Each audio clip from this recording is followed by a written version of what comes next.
Hey there everyone, how are you doing? Joe Martin here from MobileCupOfJoe.com, ready to bring you some more steaming hot news from the wide world of mobile technology. In this episode of Mobile Cup of Joe, the folks over at OUYA are shipping out developer editions of their gaming console. Motorola is supposedly working on a Droid Razr M HD, and if you are lucky enough to attend CES later this year, be prepared to see a 110-inch Ultra HD TV set from the folks over at Westinghouse Digital. All that plus my personal predictions of what to expect in technology, specifically mobile technology, as the year of 2013 progresses. All that coming up in the very first episode of Mobile Cup of Joe of the year 2013. But before we go any further, please go ahead and grab that coffee cup, fill it up, bring it over, and sit on down and take a swig from your Mobile Cup of Joe.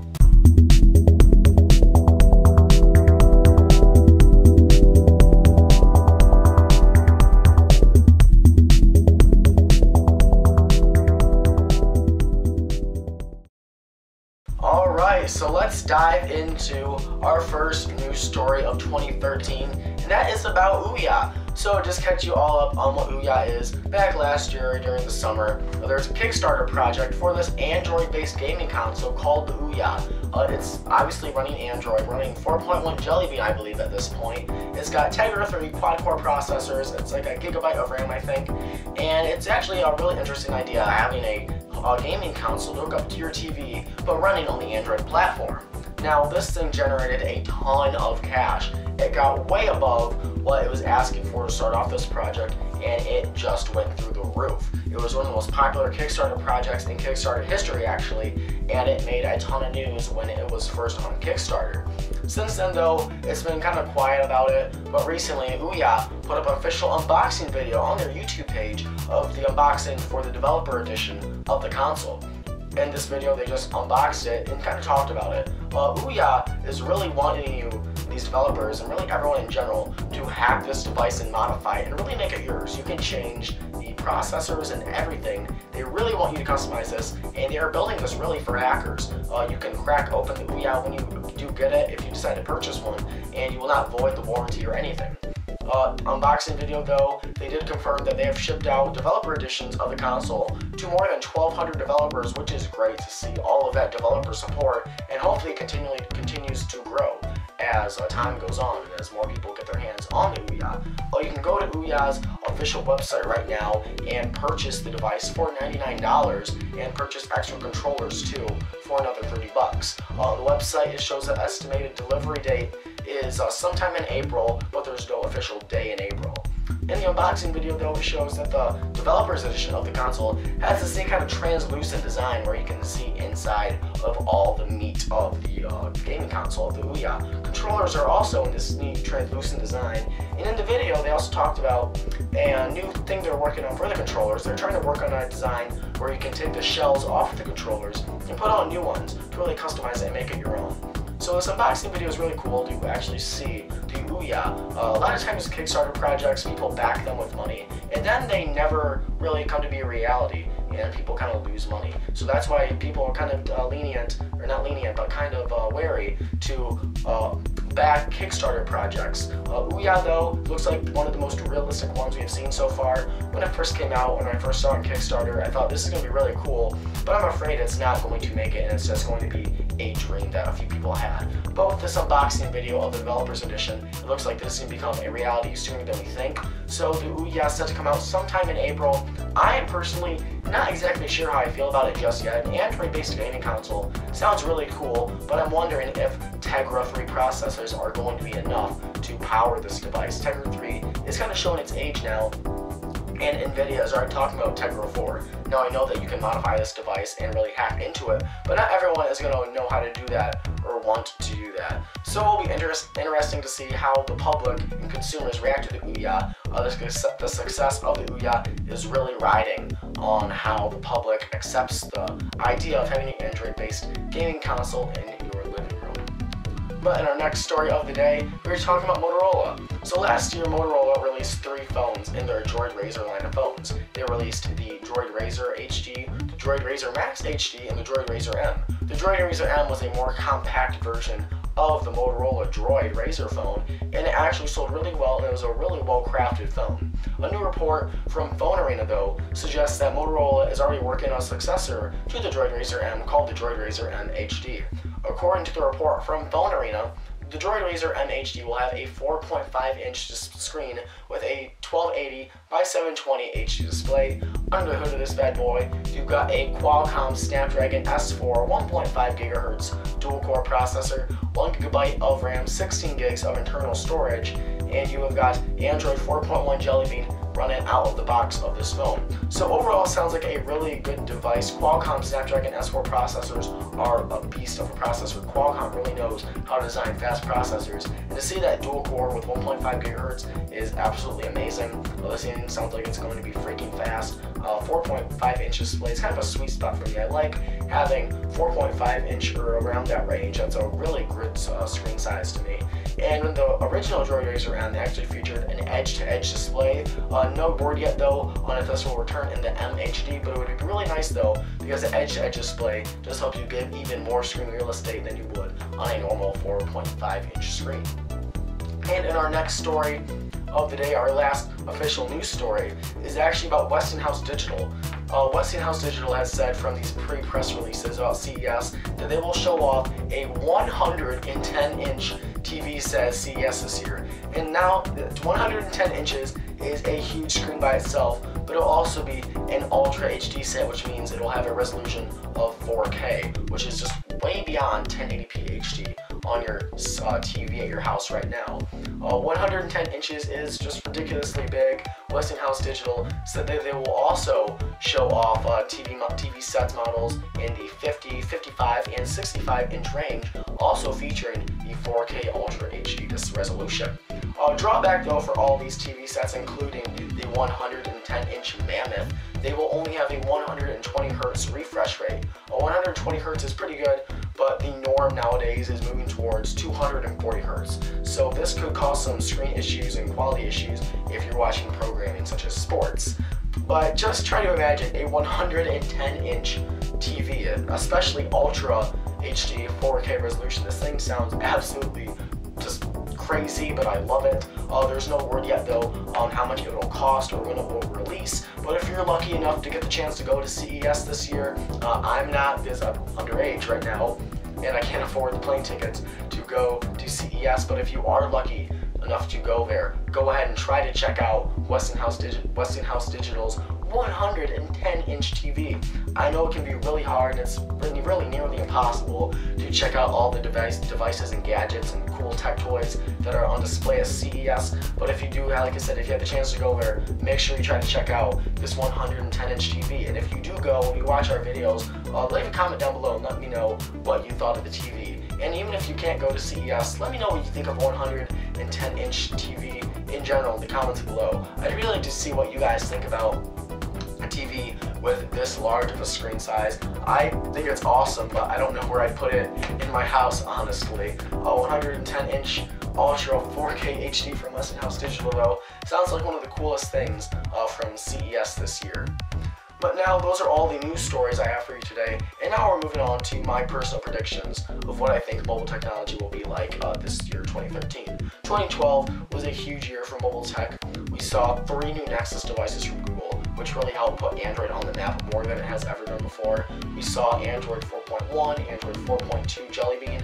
We saw new versions of all these versions of Android coming out. We even saw Windows Phone 8, and it was a huge year for mobile tech. Windows 8 really took the consumers by a really kind of uncertain grasp. Windows 8 is completely different from Windows 7, and it's really confusing to get your hands on, but it really took the consumer market by the storm, and it's really picking up steam. So like I said, 2012, as you can see, was a great year for mobile tech. 2013 looks to be even better, though. Of course, you're going to have your new iPads, as we talked about, maybe a smartwatch from Apple. You're going to have your new Nexus devices, your new iPhone, all that standard jazz. But there's also some things I like to talk about, what I'd like to see this year, what I predict is going to happen this year. I predict, well, first of all, that we're going to get LTE everywhere. In my area where I live, I've got an LTE-capable phone with the Nokia Lumia 820. It's going to get LTE service, but in the area I live in Lawrence, Michigan, we have one traffic light, for God's sakes, in this town, and so we can't get LTE. We can get 4G though, which is really great to see 4G becoming kind of a standard connectivity for data right now. 4G is still a great data speed.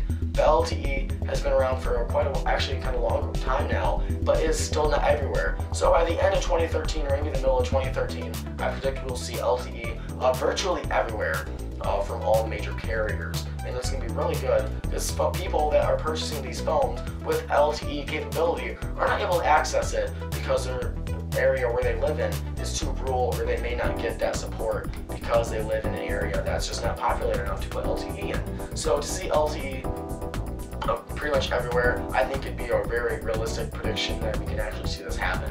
Another thing that I think we're going to see this year is wireless charging.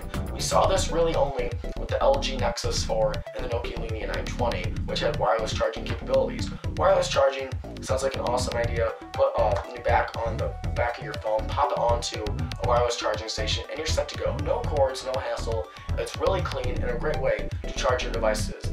One of the things I hate most about having lots of smartphones and tablets and computers is that you have to charge them. This is obviously you have to charge something that's not plugged into a wall outlet, but all those cables get in the way. I cannot tell you how many micro USB cables I have. It is so freaking frustrating to have all those cables. So to see wireless charging come more of a standard thing with smartphones and tablets really would be awesome to see. Like I said, the Nokia Lumia 920 did it, the LG Nexus 4 did it, and they all did it really, really well. It's really not that hard of a concept to grasp. You just gotta get the back for your phone in a wireless charging station to use it.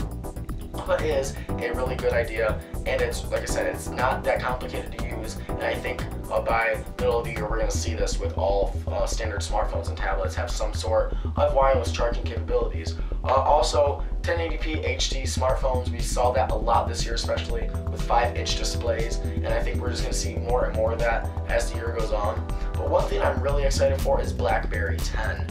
BlackBerry has not had that good of a name in mobile technology for a while now. They really fell off when Android came in, Apple came in with iOS, and we saw Microsoft even with Windows Phone. BlackBerry really fell off. They have not been able to really deliver a good product in a while. We tried to get in the tablet market with the BlackBerry Playbook, but the lack of developer support for it really just drug it down. With BlackBerry 10 though, coming out sometime this year actually, because we're in 2013, I cannot wait to see what happens.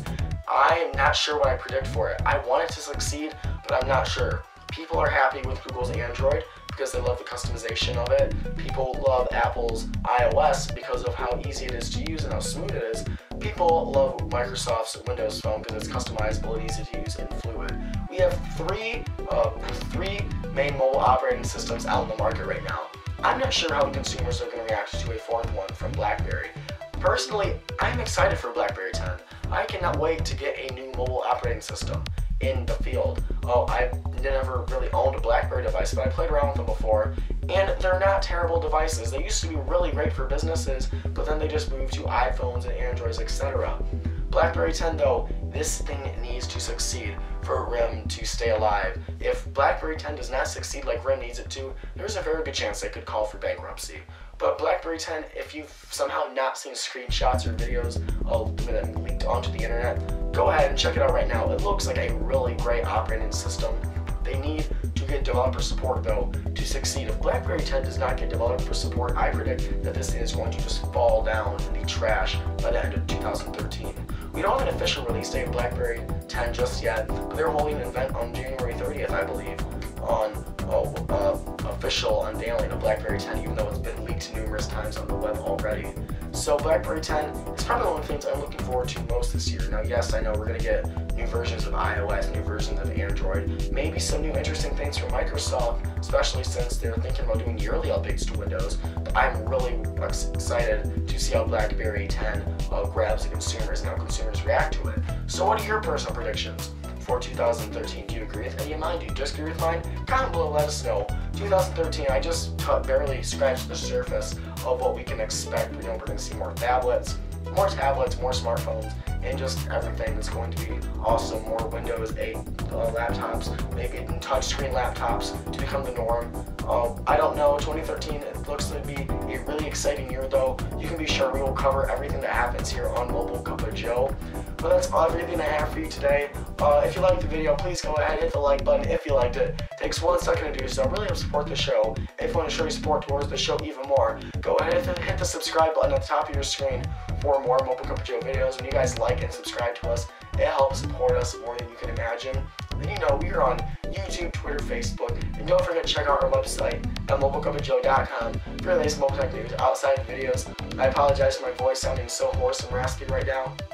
I'm still recovering from a cold. I'm still coughing, so it is not as strong as I'd like it to be. But I hope you guys have a wonderful New Year's. I hope you celebrate it with friends and family, and that you have a really great time. If you go out and drink, that's fine. I'm not against that at all. But please be careful. If you do not drink and drive. It is a very stupid thing to do. The police will be out, and they will be looking for people to do that more than ever. They know people tend to do that. It's stupid. I don't know why you drink and drive, but please stay away from it. If you go out and party, like I said, go ahead, have fun. But if you are intoxicated, get a ride home from a friend or just crash at your friend's house for the night.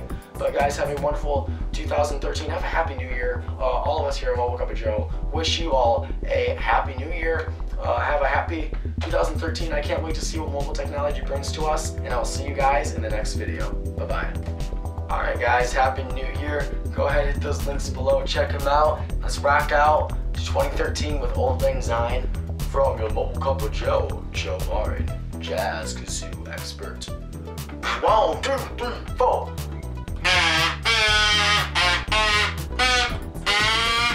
My thing's messed up.